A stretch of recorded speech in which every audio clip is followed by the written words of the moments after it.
Merry Christmas, everybody. Haven't done videos for a while because I just haven't been up to it. But today I am getting ready to go down and visit our children. We're not going to be there for Christmas, but we're going down to take the parcels down, and my daughter-in-law Christy says she's going to make Christmas dinner, and we are to take the presents that are sitting at the bus station right now because we want to open them all together.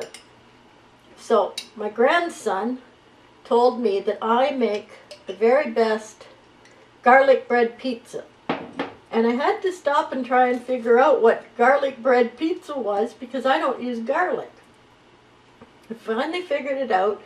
When his mom and dad buy French bread, they put garlic on it for garlic bread. So I figured out that it must be French bread.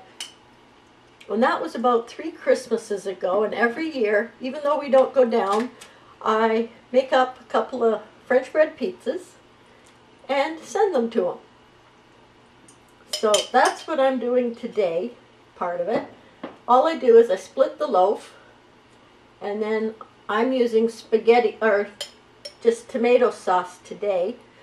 But you can use spaghetti sauce, you could use the Alfredo sauce, whatever type of sauce you like, and you just put it on the pizza, and then you top it with the things you like. Now each year I do it different because I can never remember what their favorite toppings are. And when you're trying to please 3 children and 2 adults, I figure if I put on too much, they can take it off. But I usually make up 2 different types. One year, when they called it Christmas, I says, "And how were the pizzas this year?" And they were thoroughly disgusted. Their dad had put it under the broiler and forgot about it, or got busy, so they burned. So they didn't have them that year. But these things happen, so it was no big deal. Because my son is actually a very good cook. The only thing he makes that the children don't like is chili and tacos because he makes them way too spicy.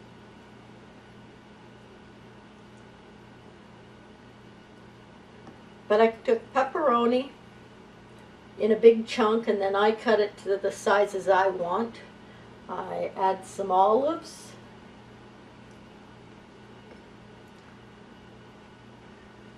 and I top it with cheese, mozzarella, and then I wrap it up in tin foil, and usually I'll stick it in the freezer. And then when I take it to the bus, it stays frozen until it gets down there. Well, everything stays frozen anyway around here in the winter. We've been having minus 30 Celsius for about the past 2 weeks. And the other night, well, after night shift, Don didn't get home quite on time. And when he got home, I didn't hardly hear him. So I asked him if he was home. He said, yeah, but he was trying to get his hands warm. The rad had frozen on the SUV, and it took him an hour to get home with no heat in the vehicle at all. So we took it down, and they checked it all over, and there was no damage done to it. So that means we can still go on our trip. But it is snowing right now. And we have to cross. We have to go down one very bad hill. It's called Montreal Harbor Hill, and the signs all tell the truckers what speed to go, and it seems in the winter when we go down, we end up going through a blizzard right around that spot. So I'm hoping that this year we'll make it without having any stops. The last trip we had to go to the Sioux, they closed the road, so we were stuck for about an hour.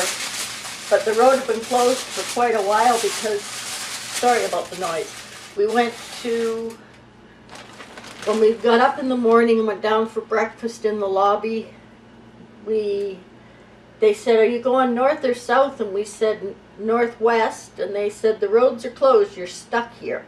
And that was at about 7 o'clock, so we figured it was probably going to be open.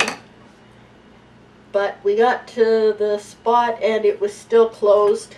So instead of going home, we decided just to sit. So we sat and drank our cappuccinos, and Dawn had a snooze, and I read a book. And about an hour later, they let us through. And oh, it was bad.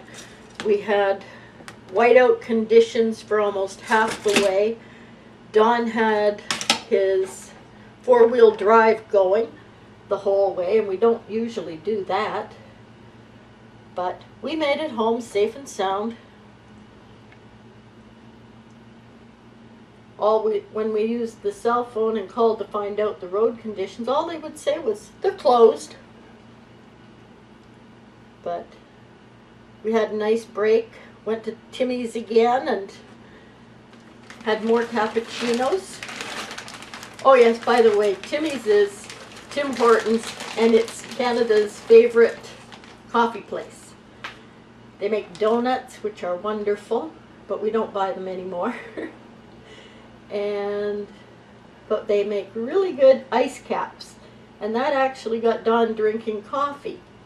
Not real coffee, but espressos and lattes, and he liked them so much that he bought a machine, an espresso making machine, so he's been making us those for about 3 weeks now.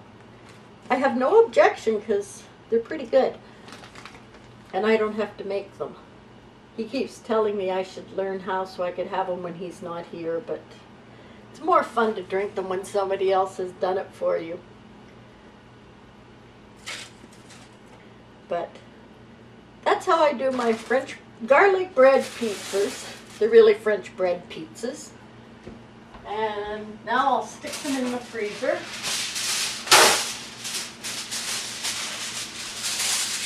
And that part of my Christmas stuff is done. Now this is what I did yesterday.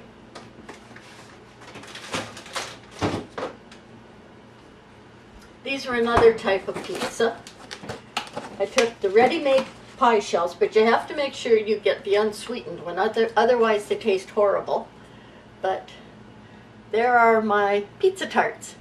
I put some spaghetti sauce, I chunked up little bits of pepperoni and olives, put that on top, and then I covered with mozzarella cheese and baked them for about 20 minutes in a 350-degree oven, and they come out and they look pretty good. And I know this is dangerous, but it's the only way I can cut them. You can put in more sauce, or you can put them on a plate afterwards and pour hot sauce over them, or you can just zap them in the microwave and eat them as is. They do taste like a pizza, but it's just got the pie crust instead of pizza dough. But I'll go and get the other things I've made and tell you how I do it, just to give you an idea. One of these days I may get a video made. I'll be right back.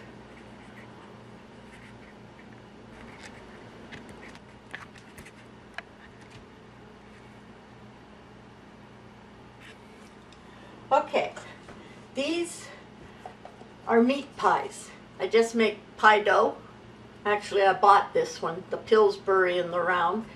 And you cut out circles or squares, and you fill it with a meat filling, and you make little turnovers, I guess, or some people call them pasties. I call them meat pies. But it's just, I cooked a roast, I ground up the roast with all the juices and the onions, and then I start stuffing pie dough with it. And you can make different shapes. Some are big, some are small. but they all taste really good. My kids used to like them for school or after school snacks, even for supper, because they're finger foods. Now this year I tried something different. I made it with pizza dough. It's still just the plain meat filling. And Don says I'm going to have to find a way to keep the pizza dough from getting so thick, from rising so much, because you get way more dough than you do meat filling. But that was an experiment, and they're still really good. I think my grandchildren will like them. And when I'm out of bread, Don takes them to work, which is the case today, so I'll have to take about 4 out, and that's his lunch for work tonight. But they crumble a little bit, but not all that badly. So those are my Christmas things this year. I want to wish everybody a Merry Christmas, and even if you don't want Christmas, celebrate the feeling of Christmas. Everybody be happy, they're friendly, and they're very giving and loving at this time of year. Maybe we should call Christmas every day of the year. It's not, Christmas isn't for everybody, but the spirit of Christmas is definitely for everyone. Merry Christmas, Happy New Year from Grandma Linda and Grandpa Don. Love to all. Bye-bye.